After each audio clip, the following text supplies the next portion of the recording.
أعوذ بالله من الشيطان الرجيم. بسم الله الرحمن الرحيم، والحمد لله رب العالمين، وبه نستعين، والصلاة والسلام على سيدنا محمد وعلى آله الطيبين الطاهرين. اللهم صل على محمد وآل محمد، واللعن الدائم على أعدائهم أجمعين. اللهم نور قلوبنا واشرح صدورنا وافتح علينا خزائن العلم والرحمة برحمتك يا أرحم الراحمين. آمين رب العالمين. Today we are going to talk about the mukallaf.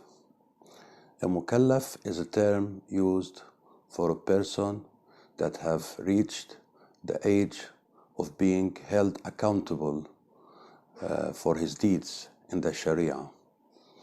It has signs for males and signs for females, in which when a person reaches that stage of his or her age, they are called a mukallaf, that they will be held accountable and held responsible for their deeds.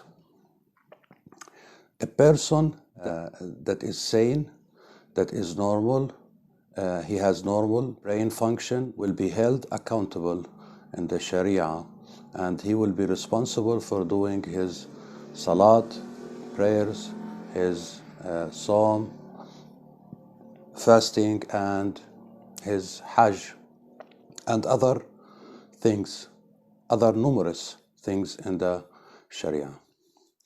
So a person, if he's not a marja taqleed, a marja taqleed is a person that is highly specialized in the Sharia, in which he can look at the evidence from the Quran and from the Sunnah and give a fatwa, a judgment, in which other people will follow his footsteps, which we call taqleed, or let's call it imitation or copycat his knowledge.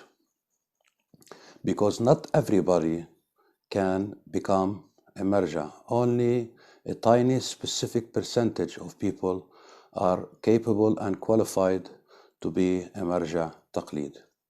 So if a person is not a marja, it's either he's a muqallid, which means a follower of a marja.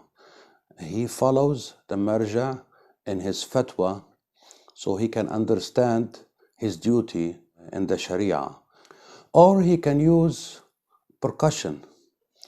When he encounters a problem, he would go with the best side that will guarantee for him that he will not be held accountable in the hereafter. Let's say a marja says something is halal and the marja says something is haram. So to have percussion on the manner, he would follow the marja that says it is haram, not it is halal. Or he can go back and become a muqallid and follow the most knowledgeable living marja. It's also very important to stress that you cannot make a taqleed on a dead marja. This is against percussion. This is against ihtiyat. Even if the dead marja in his fatwa says that you can follow me after my death. So you always have to follow a living, most knowledgeable marja, so you can guarantee that the fatwa that you're following, his judgment that you're acting on its behalf, is making you do your best in the sense of following what Allah subhanahu wa ta'ala requested from us in the Sharia. It is also important to point out everything that we do in our life falls in one of 5 things. A mustahab is something that is we better do, but if we didn't do, we will not be held accountable. And the makruh is something that we better leave, and if we didn't leave, we will not be held accountable. And the haram is something that we have to not to do, and if we did it, we will be held accountable, and the wajib is something that we have to do, and if we didn't do it, we will be held accountable. Or it's a mubah, and a mubah is something that is not a wajib, nor a haram, nor a makruh, nor a mustahab.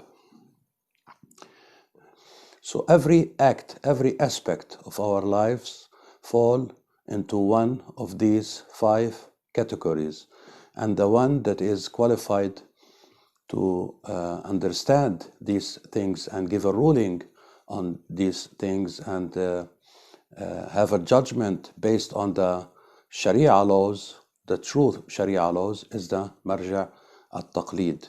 And we, because we have not reached or we cannot reach that status, the status of being a marja', we follow the marja' al-taqleed in his fatwa. Inshallah, we will continue our lessons at a later time. I hope you will be in good health in deen and dunya and akhirah. هذا والحمد لله رب العالمين. السلام عليكم ورحمة الله وبركاته.